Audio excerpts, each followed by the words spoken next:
హ్మ్. మీకు మంత్రి పదవి అవకాశం రేపు దక్కితే ఎలాంటి పోర్ట్ఫోలియో ఎక్స్పెక్ట్ చేస్తున్నారు? బీసీ వెల్ఫేర్ లాంటిది ఎక్స్పెక్ట్ చేస్తున్నారా? ఇంకా అంతకంటే పెద్దది అవకాశాలు? సార్ నేను కాంగ్రెస్ వాదిని, కాంగ్రెస్ నాయకుడిని, పార్టీ నిర్ణయాన్ని శిరసాయించడాన్ని నా సమర్థత నేను గతంలో అనేక బాధ్యతలు నిర్వహించినప్పుడు కూడా ఈవెన్ నేను చిన్న 2005 లో మార్క్ఫెడ్ చైర్మన్ చేసినప్పుడు కూడా ఎంత ప్రోగ్రామ్ దాని మార్క్ఫెడ్ అనేటువంటి సంస్థలో పనిచేసే ప్రతి ఒక్కరు చెప్తారు అంటే ఎగ్జిక్యూషన్ ఎట్లుంటుంది నాకు తెలియదు.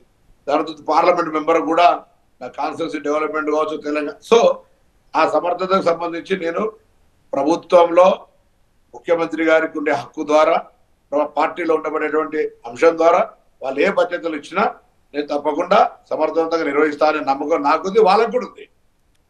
ఓకే, కాంగ్రెస్ పార్టీ మీద చాలా అంచనాలు పెట్టుకొని ప్రజలు ఓట్లేశారు. మీకు 64 బీఆర్ఎస్ని కాదనుకొని మీకు ఓట్లేశారంటే ఇది చాలా పెద్ద విషయంగా 100% పరిగణించాల్సిన పరిస్థితి కనుక మీరు ప్రజలు పెట్టుకున్న ఎక్స్పెక్టేషన్స్ని ఫుల్ఫిల్ చేయగలుగుతారా?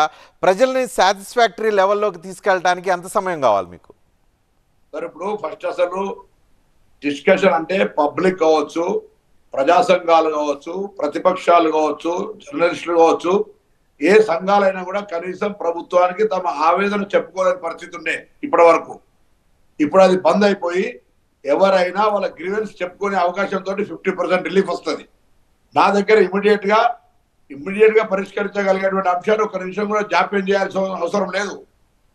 దానికి తోడు మాకు 6 గ్యారంటీలు ఇవ్వడం ఏదైతే ఇచ్చినామో వాటిని అమలు చేయడం ద్వారా ప్రధానమైనటువంటి సమస్యలన్నీ ప్రజలకు సంబంధించి ఇల్లు లేని సమస్య ఉంది.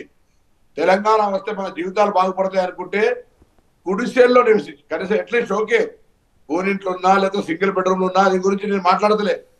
గుడిసెల్లో ఉండి వానకు తడుస్తూ ఎండకెడుతున్నటువంటి వాళ్ళకి టాప్ అటువంటి ఇళ్లకు సంబంధించి ఇందిరమ్మ ఇండ్లు top priority.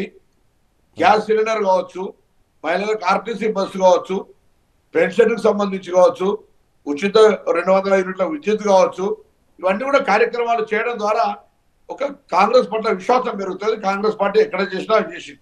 Number 2 pending irrigation ప్రాజెక్టులు ఉన్నాయి. ఉదాహరణ మా కాన్స్టిట్యూన్సీలో హుస్నాబాద్ లో 1,00,000 ఎకరాలకు సాగునీరు అందించే గౌరవెల్లి ప్రాజెక్టును మీకు తెలుసు, మీరు రికార్డు చూసారు. ముఖ్యమంత్రి అయిన తర్వాత కేసీఆర్ అక్కడికి వెళ్ళి ఇక్కడనే చేసుకొని కడతా అన్న ప్రాజెక్ట్ కట్టలే, కాలువలు తవ్వలే. అటువంటి ప్రాజెక్ట్స్ ఎగ్జిక్యూట్ చేయడం వల్ల అక్కడ కూడా రైతులంతా కూడా సంతోషంగా ఉండడం, వ్యవసాయాధారిత పరిశ్రమలు తేవడం ఇటువంటివన్నీ జరిగే అవకాశం ఉంటుంది. సో పార్టీకి సంబంధించి తక్షణ కర్తవ్యం వాస్తవంగా నేను ఇంతకు చెప్పినట్టుగా నియంతృత్వం నుంచి ప్రజాస్వామ్య స్థాపన జరుగుతుంది. ప్రజల సమస్య పరిష్కారానికి ఒక వేదిక దొరుకుతుంది. ఆ వేదిక మీద కాంగ్రెస్ నాయకత్వం అంతా కూడా ఏ ఆకాంక్షల కొరకు తెలంగాణ ఏర్పడ్డదో ఆ ఆకాంక్షలకు అనుగుణంగా ప్రభుత్వాన్ని నడిపే బాధ్యత కాంగ్రెస్ భుజస్కంధాల మీద ఉంది. కాబట్టి ఈ రోజు మా అందరికి కూడా ప్రతి కాంగ్రెస్ కార్యకర్త కూడా గర్వంగా ఉంది, ప్రతి కాంగ్రెస్ కార్యకర్తకు బాధ్యత ఉంది. ఎందుకంటే ఢిల్లీ నాయకత్వం ఈవెన్ ఆరోగ్యం ఎట్లా ఉన్నా సోనియా గాంధీ గారు కావచ్చు, ఖార్గే గారు కావచ్చు, రాహుల్ గాంధీ గారు, ప్రియాంక గాంధీ గారు మీకు తెలుసు గల్లీ తిరిగినారు ఈ రాష్ట్రంలో.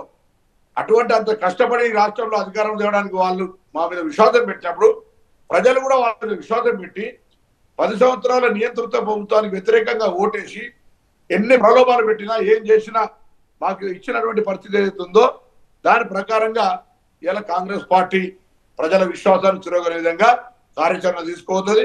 ముఖ్యమంత్రి ఎంపికైన రేవంత్ రెడ్డి గారికి ఆ సమర్థత ఉన్నది. మంత్రివర్గాలు ఉన్నటువంటి వాళ్ళు చాలా మంది పెద్దల అనుభవజ్ఞులు ఉన్నారు. మేము పార్లమెంట్ లో పనిచేసినటువంటి అనుభవం ఉంది. ప్రభుత్వంలో ఉన్నటువంటి వాళ్ళందరూ కూడా అధికారులు, ఇక్కడ ఉన్నటువంటి IAS IPSలు లేదా గ్రూప్ 1 రెవెన్యూ లెవెల్ దాకా RI దాకా కూడా అందరిని సహకరించుకొని ప్రజాస్వామ్య బెదిరింపు లేదు.